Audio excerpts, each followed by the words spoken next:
बेटा ये वर्कशीट 47 है, उसके सॉल्यूशन है। पहला क्वेश्चन है फ्लोरीन और क्लोरीन समूह 17 से संबंधित हैं। इन दोनों के बाहरी कोश में उपस्थित इलेक्ट्रॉनों की संख्या लिखिए। बेटा पहले ही हमने करा, मैंने आप लोगों को समझाया है वीडियो में कि जो समूह है, समूह की जो संख्या है जैसे 17 है, तो उसके बाहरी कोश में, उस ग्रुप में, इस समूह में जितने भी तत्व आएंगे उनके बाहरी कोश में 7 इलेक्ट्रॉन होंगे। ठीक है, हम समूह को देख के ही बता सकते हैं कि उसके बाहरी कोश में कितने इलेक्ट्रॉन होंगे। तो देख के ही पता चल रहा है कि बाहरी कोश में 7 होंगे। एक बार करके भी देख लेते हैं। फ्लोरीन का परमाणु क्रमांक है 9, तो उसका इलेक्ट्रॉनिक विन्यास हो गया 2 और 7, तो उसके बाहरी कोश में 2 हैं। ऐसे ही जब आप क्लोरीन का करेंगे तो 2, 8, 7, क्लोरीन के भी बाहरी कोश में 7 इलेक्ट्रॉन है। ठीक है, इनके बाहरी कोश में 7 इलेक्ट्रॉन है। सेकंड क्वेश्चन है मैग्नीशियम, एल्यूमिनियम और सिलिकॉन के इलेक्ट्रॉनिक विन्यास लिखिए। इन तत्वों के समूह और आवर्त लिखिए। बेटा हमें बताना है कि इनके आवर्त क्या हैं और समूह क्या हैं। समूह मतलब जो स्टैंडिंग लाइन होती है वो है ना, समूह होता है खड़ी हुई लाइनें, और आवर्त होता है जो क्षितिज रेखाएं हैं।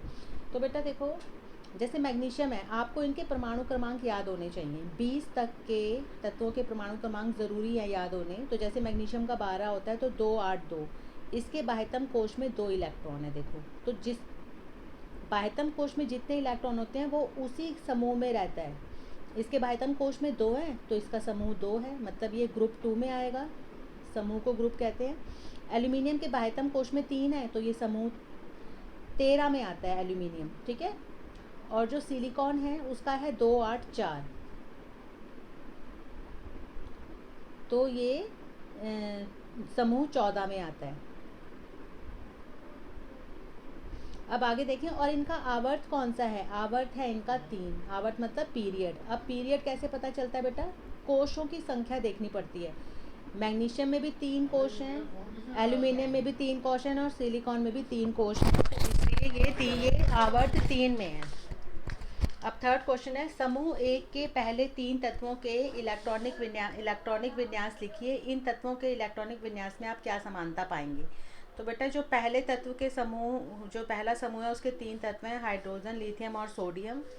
और जब हमने इनके इलेक्ट्रॉनिक विन्यास लिखा तो देखो बेटा इनमें क्या समानता है कि इनके बाह्यतम कोश में 1 इलेक्ट्रॉन है, मतलब इनकी संयोजकता सिर्फ 1 है।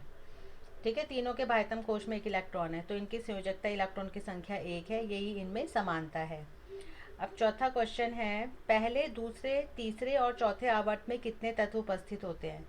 तो बेटा पहले आवर्त में 2 तत्व होते हैं, दूसरे में 8, तीसरे में भी 8, चौथे में 18। जब हम के, एल, एम, एन, जब हम इन शेल को देखते हैं तो हमें पता है पहले में 2 आते हैं, दूसरे में 8, वैसे तो 18 आते हैं, लेकिन जैसे हमारा जो लिखने का वो है 2, 8, 8 और 18।